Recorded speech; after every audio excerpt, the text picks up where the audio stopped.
Righto guys, welcome back to the channel. I've got the camera rolling for the last 5 minutes, probably to capture just us wandering around and taking the frame off the motor. We're taking the crank out of the motor. We weren't gonna, but we're gonna, just to give the crank a quick clean up before putting all the bearings in. The grinder is required because the bolts are welded to the flex plate. Because once you cam most motors, and especially with an Ecotec, you remove the balance shaft in order to put a double row timing chain in, so it rattles the flex plate bolts loose no matter how much Loctite or correct tension you put on the bolts. So we just run an aftermarket grade 8 flex plate replacement bolt, not an ARP one. They're just out of a hardware store or a bolt supplier, and they're just tack welded onto the flex plate. So you get maybe a couple of uses out of the bolts and a couple of uses out of the flex plate before you've had to destroy it too many times and not be able to reuse it again. So today's episode is going to be engine reassembly. We've got to hone and clean the block, we've got to clean up the crank, we've got to inspect everything, double check everything, clean everything, we've got to check ring gaps and put it all back together again. So yeah, I'll talk a bit as we go along, but she's pretty self-explanatory. There's plenty of Ecotec build videos out there, so watch along and enjoy. Make some noise.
I don't know if it's cleared, you can see it or not. Just a quick little tack on the end of them. It's a 9/16 headed, or half inch, sorry. Just a grade 8 bolt. Never let us down. So it's a way cheaper option to be able to have something like that as a replacement instead of an ARP or yeah. So I think it cost us like $12, and that gives us a few spares. So if someone wants a cheaper option for flex plate bolts, give that a go.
there's the other side. Punishment from the other side gets a good flogging. So I'm not sure if we told everybody, but this engine, when we put it together last, it's done about 20 odd skids. We didn't have any money at all to spend on rebuilding a motor, but we wanted to go out and do skids, so we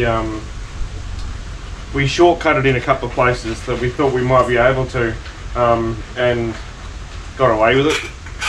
One of those places was our rings and bearings. We actually use second-hand rings. They actually come out of the lunch motor, so the motor that was previous. We obviously had 4 pistons that didn't get destroyed, so we had 4 lots of rings that had done 70 skids, not 250,000 Ks, and then we pinched and mix matched rings that come out of this motor that had done I don't know how many thousand kilometers, and we mixed them amongst the other rings and mixed and matched them so that it gave, you know, sort of one average ring and one newer ring per cylinder, just about. And the bearings were what was left from the lunched motor, plus we had some that had done the same thing. So we basically did the same thing as what we did with the rings, we did with the bearings. They've all come out pretty much the same as what we put them in, so there's no extra wear on anything. It's done 20 odd skids at 6800 RPM with a lot of limiter, and it's gone a lot harder since this motor's been in the car.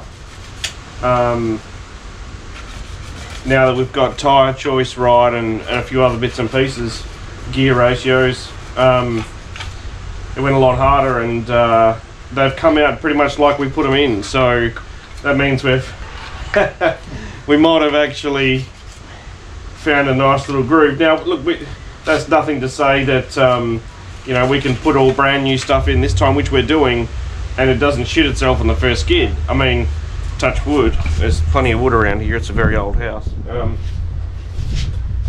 It doesn't do that, and that's the reason why we've pulled it down and freshening it up, so that when we go away on this trip, we have that little bit of security to fall back against, but hopefully. But in general, rule of thumb of anything automotive is, Flog it, it breaks. when you flog, yeah, there's 2 things you can guarantee. When you flog it, it breaks, but you get out of it what you put into it, generally. Not always, obviously, because, you know, there's plenty of people that have spent mega dollars doing everything absolutely right, and it shits itself and throws a rod on first startup. So, and that's not first skid or first drag pass or first speedway lap. That's first startup. Like, you start it up on the engine dyno and it knocks and throws the rod the moment you turn the key. So these things do happen, but you know, we're pretty confident in what we've got, and it is a proven successful combination at the moment with the way we're playing with. So we're going to continue with that, and hopefully it repays us for doing about a dozen skids on a trip over a couple of months, and I'm pretty sure we can feel a little bit confident in that should be okay. So yeah, so we'll keep smashing it out. Obviously these are the 2 knock sensor positions. You'll have to put your knock sensors in if you're building a normal Ecotec. This is obviously not a normal Ecotec, as in being the carbide combination, so we actually just use these as a bottom drain. So if we've got to rip the head off for a head gasket or you know, something along those lines, these are an absolute shit show to get to with the extractors, but they are lower than the head, and you can drop the water out of the block without having to contaminate your oil while you take your head off, etc, etc. Now you can do the same thing by taking your knock sensor out. Not going to be fun getting the bloody big shit of a thing out of there, but you can do the same thing. Just disconnect the knock sensor wire and get a spanner in there and get your knock sensor out. If you've got standard manifolds, and that's probably a lot easier, but it's painful. But you know, like for example, we had an issue not long ago where we had the car started, run, we'd done like one skid and we had to take a head off,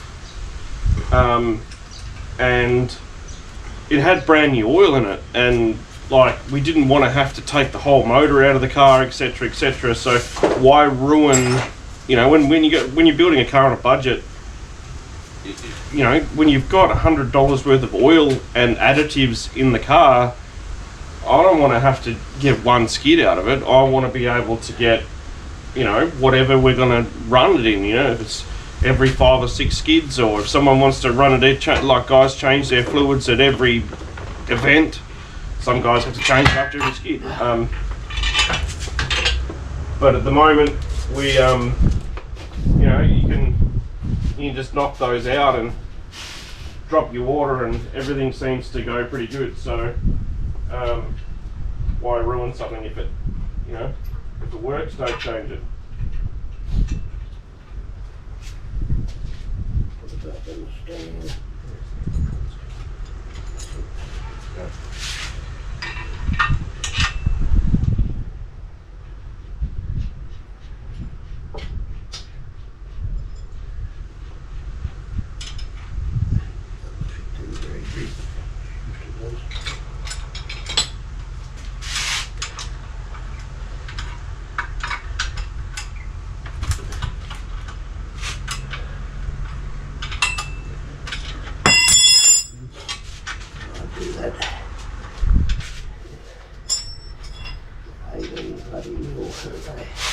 Not bloody 3/4, not 17, 18.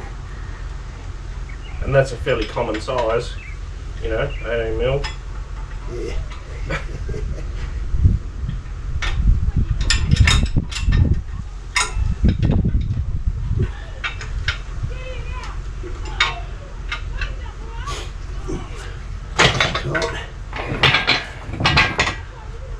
The bolt's tight.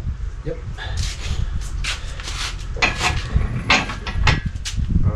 No. Yeah. Oh, it's just that close. It'll be sitting on the. Oh, we can kick that out of the way, I suppose, can't we?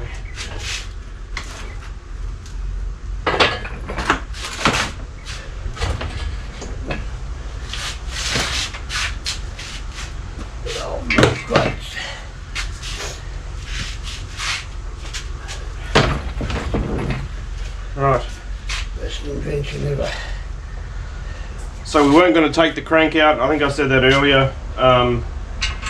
But we've decided to take the crank out and clean it up, and it's going to make it a little bit easier to be able to clean and give a quick hone. It hasn't been long since it's been honed and cleaned up, so it shouldn't take too much. The bore's still got plenty of crosshatch in them. It shouldn't take much to bring them up, which is good because our honing tool's a little bit worn out. Now, keen eye will notice camshaft and lifters are still in the motor. There's a very good reason for that, and if you want to jump on the Piranha Motorsports Facebook page and go to the reels, there is a reel on there that shows you exactly why that camshaft is in there and it's staying in there. That was a piss take, by the way, but the cam's actually been in, this particular cam's been in every Ecotec that we've ever had, and when you say every Ecotec, there's a reason why it's had to come out of one and go into another, and that's generally because two rods are not as used as, well, they're more used than the other four, and you can't use them again. So things get flung around inside and end up damaging stuff, and the camshaft gets in the way occasionally. So this camshaft's actually bent like quite a lot, and it took a bit of gentle persuasion to get it inside and located on the cam bearing. Once it's in and on the cam bearings, it actually spins quite freely. Like, there is no issues with it, but it's getting it into that location that it doesn't like doing. So if you don't have to move it, then don't move it. So it can just stay there. So yeah.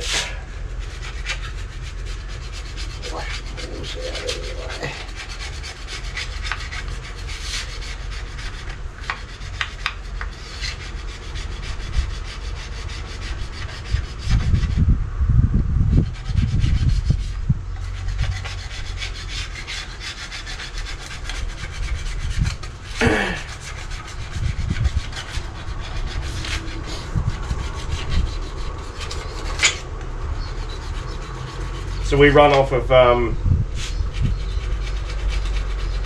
budget racing. I mean, I've seen some pretty budget stuff on YouTube, but yeah, some of that's a little bit too far, to be honest. But we're pretty much as budget as you're gonna get, and actually successfully push the limits. So like the deck surfaces, we just clean them up, and then you know, we've got a knife sharpening stone that we run over the top of the decks to, you know, it's quite a common practice. You see it quite regularly on guys that do it at home on videos and stuff. You know, like, obviously everybody that's got plenty of money and stuff in their budget, they take the block into the machine shop, they get it chemically dipped and all new cam bearings put in it, and then they put it in the milling machine, and they check to make sure the deck surfaces are 120% correct and all that sort of stuff. But our budget doesn't allow for that. It's 400 kilometres away from the nearest engine reconditioner. Yeah, that doesn't help.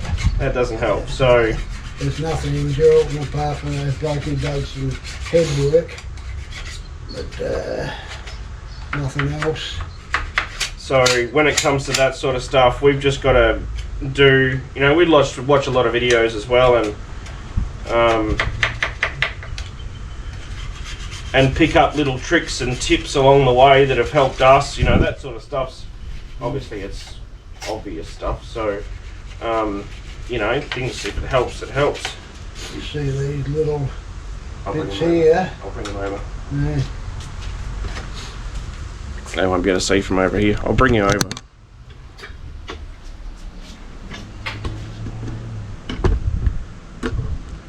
See these 4 plates here that I made up to stop that. They got 2 bolts in the middle, but the ends, when you got at least a decent high lift cam and pulling some revs, these bend up and down.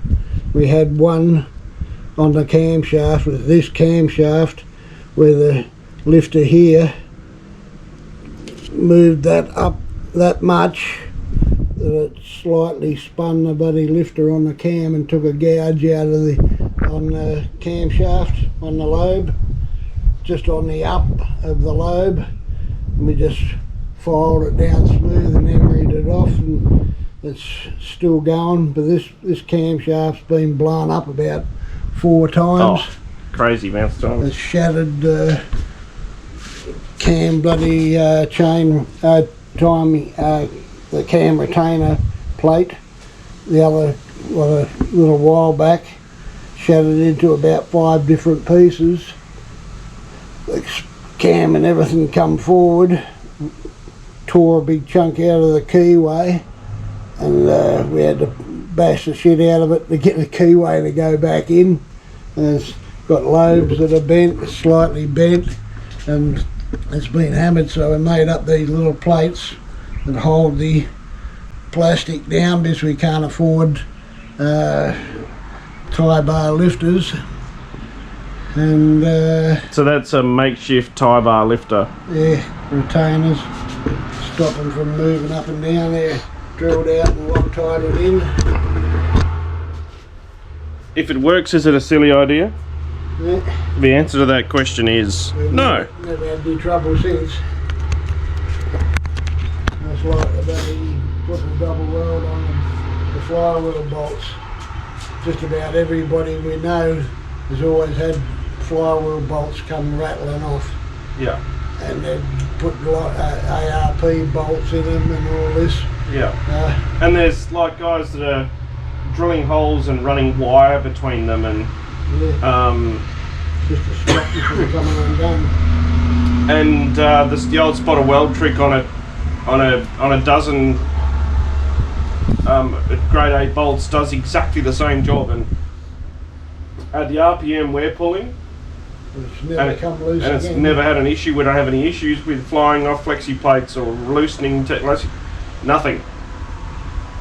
So just send it.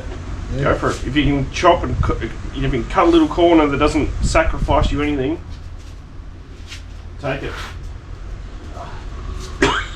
Alright, what's next? We're going to go to honing. Yeah. So we're going to get, I'll bring you in a little bit closer for that. There's no need for you to be over the back there. I just thought while we were swapping everything over for on and off the stands and taking the crank out, I'll sit you over here. But I'll bring you in a little bit closer once we get the hone tool going. There's nothing special about it. It's just a drill operated, super cheap hone tool that's done God knows how many rebuilds, so it actually needs some new stones or probably a new. Yeah, you've got a few cracks in them. Yeah, but that one got 1, 2, 3, 4 cracks. That one's got 1. yeah, it's got chunks out of it. 3. So You'll see that going.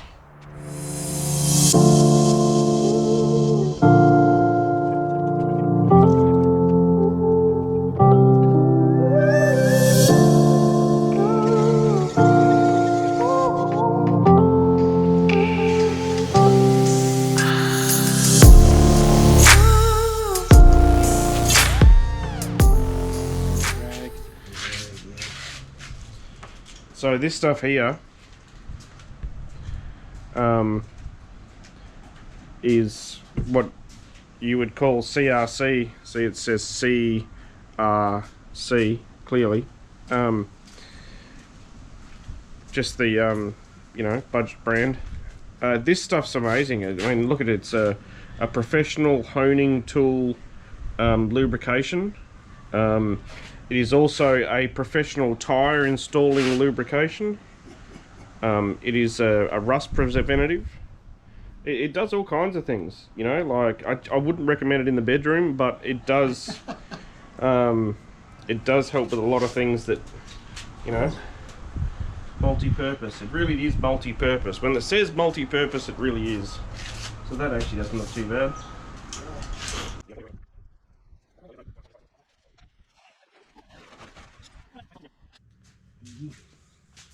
Well guys, welcome back to another day.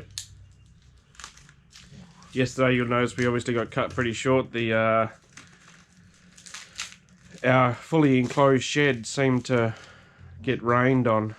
And if you couldn't tell the sarcasm there, then it's probably not the right channel for you. So we're back today. It is a beautiful day today. A little bit chilly this morning, but it's nice. The weeds are outgrowing, which I've just noticed by walking around the backyard. So I might have to get the sprayer out this afternoon. But we've come back out this morning. You didn't need to see us hone the other 5 cylinders, so we just ran the honing tool quickly through those other 5 cylinders. and we are going to get on to some ring gap checking and adjusting. So we open the ring gaps up a fair bit. It seems to help a little bit with the longevity of the motor. And boy, do they need it. And boy, does it need it, absolutely. If you ask, depending on who you ask, obviously everybody has their own opinions on assembling a motor and what they want to set their clearances and tolerances to. So there's things that we worry about that others don't. There's things that others don't worry about that we do. So, did I say that around the right way? Anyway, you get the picture. So, but we open up our ring gaps a fair bit. We notice that it's helped a fair amount. So You get hot.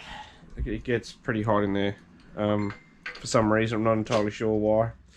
So we open them up and make sure that everything's all nice and ready to go. So what I'll do is I'll whack you on time lapse for this. There's no need to continue to watch it at full noise. And once we've got through them all, we'll check back in when we start to get onto some bearings and look, bearings is another one. We don't go through and check bearing clearances, etc., because we're playing around with a a stock crank that hasn't been reground. It's still at its standard clearances from factory, but it's actually worn. So and replacing just with standard bearings. So clearances are going to be a little bit above what they should be from the factory, which means it's going to be a lot better. So, but others will make sure that, oh look, if we were to play around with a reground crank and board oversized and resized rods, etc., well then absolutely you have to play around with the bearing clearances, etc. But for what we're doing, we've never had a fault with bearing clearances. I'm just playing around with standard. So yeah, I'll put you on time lapse and we'll go from there.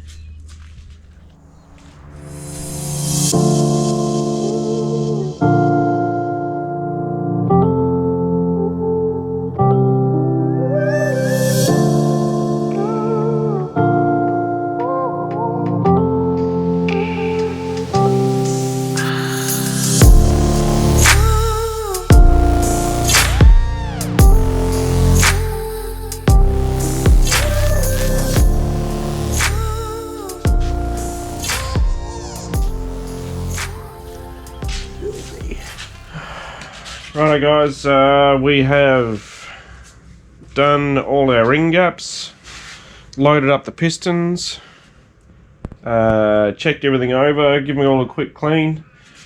Dad is about to embark on a hand linish of the crank using some 1200 wet and dry and a couple of old bearing shells. That should come up pretty good. There's nothing major on there, so should look like a brand new one. Yeah. Well, what's the thing? Brand new second hand. Brand new second hand. I'm pretty sure that's what Matt Armstrong uses. Brand new second hand. So, while he's doing that, I am going to clean up the rear main seal plate, which the rubber's the seal's actually pretty nice and soft still. I don't think it's that old. I actually think we put a new one in it not long ago. The rear main seal. Yeah. But we weren't actually going to take this off. We were going to leave it attached, but we decided to take the flex plate off and take the crank actually physically out of the block. We were going to leave it in there, but we took it off, which means we didn't order a rear main seal plate gasket, so I'm going to make one by hand. So I will be off camera doing that. You don't need me to see me make a gasket. I'm pretty sure you understand what it's like to make a gasket. I'll show you what it looks like at the end of it, but it's just a roll of gasket paper, and I'm going to go and trace that and turn it into something that resembles that in a gasket form.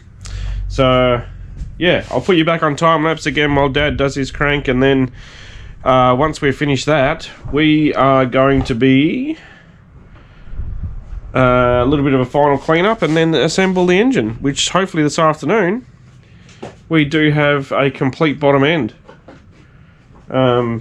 which will be really nice. We can whack some colour on it, and we're going to go with one colour this time. Last time this motor had every different coloured rattle can I could find in the shed, and I painted every part of it different colour. So we're going to go with a bit of formity this time. Yeah, so yep, check out the time lapse and we'll be back shortly, and I'll let you know where we're at.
Goop.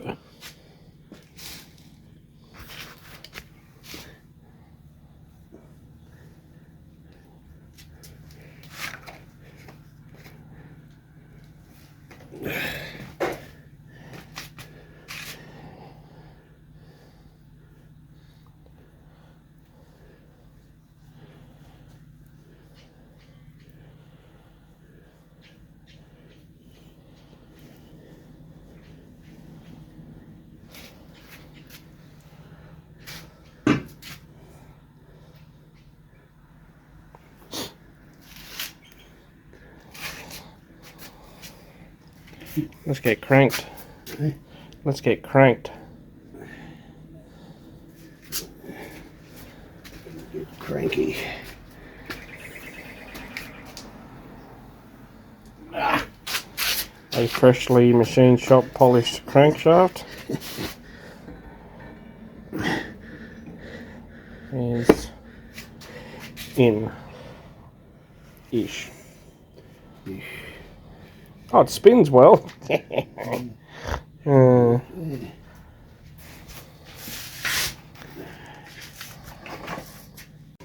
Okay, bearings are in the top caps. Cranks in. We just need to get them located and put some bolts in. And we should be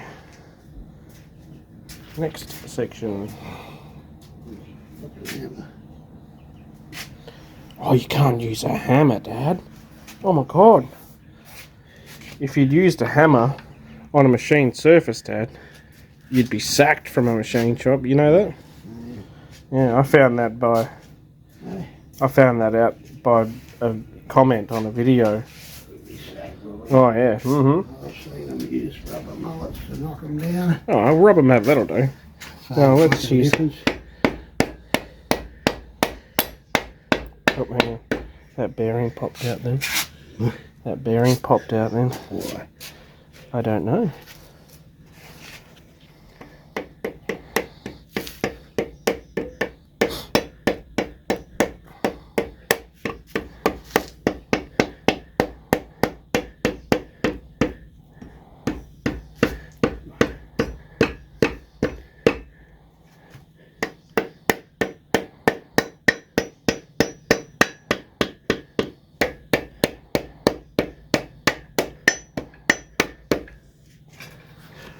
This one, the bearings just popped a little bit out of the... See shit.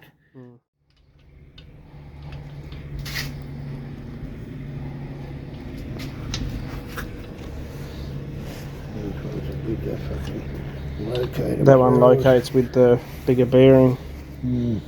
Got the, what's the name on it? Nope, there we go, they dropped in.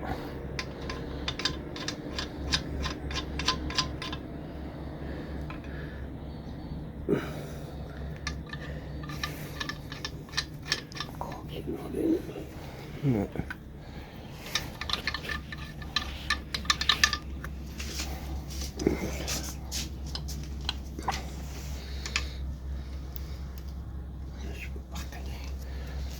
Get a different screwdriver.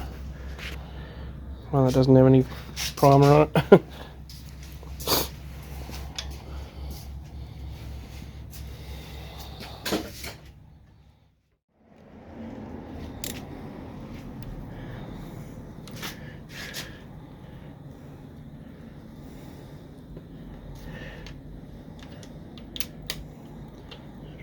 Get a fucking ratchet and get the side bolts.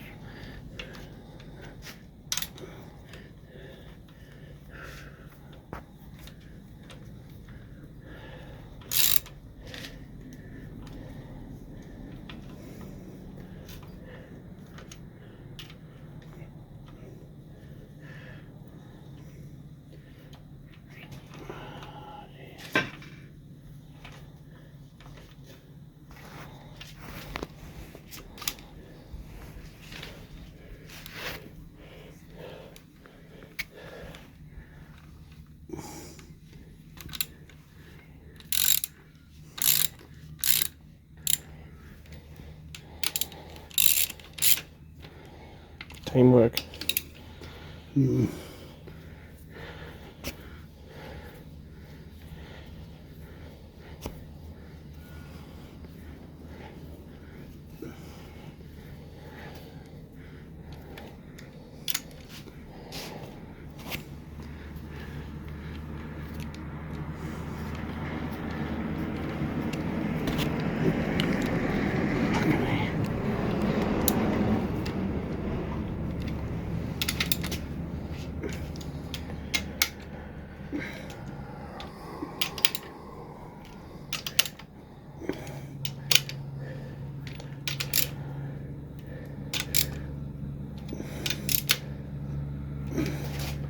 Cool. Well, we just need Side bolts. 6 side ones, and then we can see if it still rotates. And if it rotates, well, then we can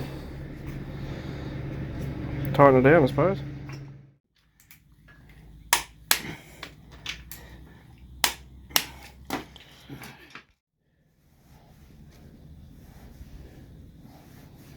No tight spots. Friends that moves with slight resistance, nothing extraordinary. All looks good. Now it's pistons. Yeah. All the rings are on.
Alright.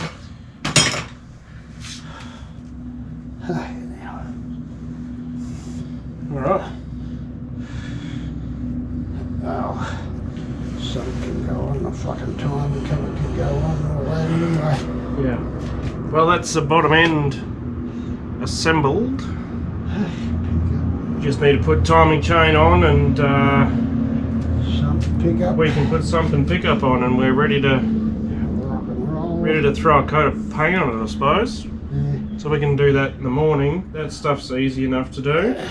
We've got to double check. We have to reseat some. We found when we were looking earlier, cleaning, that that some of the valves aren't seating 100%. So we're going to go through and do a bit of a valve grind before we go back together. We're just going to double check to see if we've got some valve grinding paste first. So that might put a slowdown on the last part of assembly, the top end, until such time as I've got to do a drive to Geraldton on Monday. So we might get stuck into some more paint work instead of the last of the engine assembly. So Block the boot. yeah, we've got a bit of blocking to do. It's in primer at the moment, so you'll see that on the next video regardless. Alright, cool. So that's it for today. We've assembled as much as we can at the minute. Well, not as much as we can at the minute, but it's getting on in the afternoon. It's getting freaking freezing cold, and we're going to pack everything up. So we'll see you tomorrow.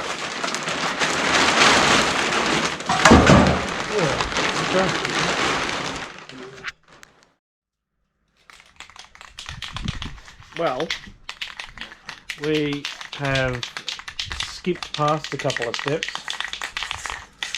in the recording process and let the YouTube world down, but we happen to be up to beautification process on the block. I mean, all you missed was we bolted the sump and the timing cover on, but I'm pretty sure you can forgive us if that's okay with you. Yeah. If not, the unsubscribe button is not too far away, so if you feel as though you need to because of it, I'll give you a hint though. The engine's going to be painted this colour.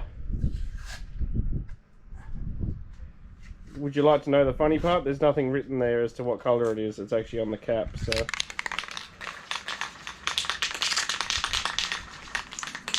Alright, I'll give you the insight. Here it is. That's probably back the front to you guys. I'm not sure, but anyway, doesn't matter. Holden blue it is. What more fitting than to paint your motor Holden blue when it's actually a Buick? We won't come in a Holden, okay? We'll just go with that.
Well, the heads are on and tensioned. They're only standard standard head bolts, standard Pretty stretched. yeah, standard Permaseal style head gaskets, the graphite style. There's nothing flash here. There's no need to. It works perfectly fine. So we've never had a head gasket issue. I mean, touch wood. In any of the engines that we've ever had. Head gasket's been the least of our worries, to be honest. So, you know, like if you're running something with boost, absolutely, you know, put your head studs in, and we probably will run a MLS gasket and a head stud kit in the other motor that's going to be pumping a bit more horsepower and a bit more RPM. But when you're talking about a fairly stock rebuild, and you know, under Compression ratio is not even 9 to 1, isn't it? Yeah, 9.4 is factory. So on a standard NA, 8.4 with the L67. So, and even at the RPM that we're running at, it's still well and truly safe. Seems to be no issues when it comes to that. So they're just a standard pack 1218 LS1 heavy duty valve spring, standard V6 locks and retainers. They are drilled to suit 7/16 rocker studs, so we can fit our roller rockers, which suits the solid roller camshaft and the solid converted factory lifters. So, and that's pretty much it. Apart from that, it's a little bit of porting that we had. Sat down and did a couple of hours or a couple of days worth of mucking around with a die grinder, but they're still all standard valves. There's nothing else, there's nothing special about it. So it does the job. It screams. So we don't try and reinvent the wheel. But I'm liking the blue with the silver heads. So we're normally we've been. Should go well with the car. It should do, considering the car's blue. With purple I think the blue and the silver is a bit of a good change. I mean, we've been Chevy orange and silver heads for a little bit, the old LSX. Gotta do the rock covers. Yeah, still got to do the rock covers, and all of this stuff needs to be cleaned and repainted and installed. But the long motor's pretty much done. We just need some rockers on and some push rods in and harmonic on. We obviously need to put the flex plate on and get all that buttoned up. Do our spaces, repaint them. Spaces? Oh, so because they're roller rockers.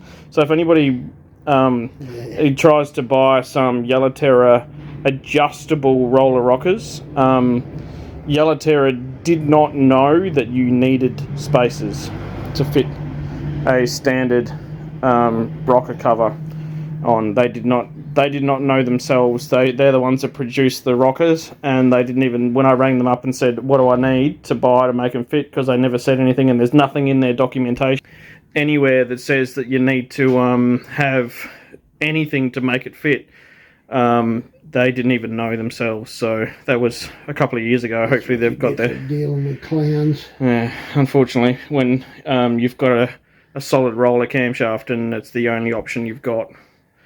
And they're not freaking cheap either. So, but motors together, few little button-up bits and pieces, and it's ready to go back in the car. So, a car is painted behind us to the point that it's going to be, and wet sanding and polishing is going to start probably tomorrow.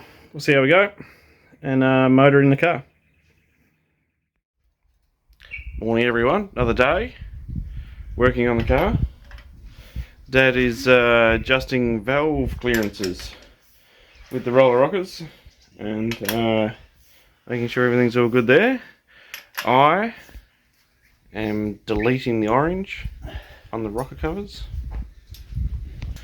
So the last of the orange is disappearing. Yeah, so it's come along.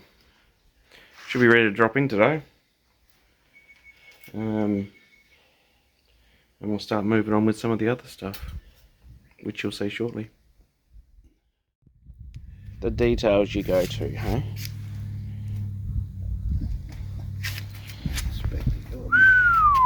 That's good rattle canning, that is. Well guys, that'll do us for this video. As you can see, motor is assembled fully. Reconditioned, rings, bearings, gaskets, everything's been checked over, cleaned and reassembled. Ready to rock and roll for the trip. So that'll do it for this episode. Obviously, you'll see the next episode will be paint. So you'll see us put some colour down. It will not be a colour video, but you will see us put some paint on the car. So thanks for watching. Make sure you subscribe to the channel. Give it a comment and a like and a share and stuff like that. And yeah, we will see you on the next episode when we are painting the car. And then after that, we'll put the motor in and get her up and running. Thanks very much.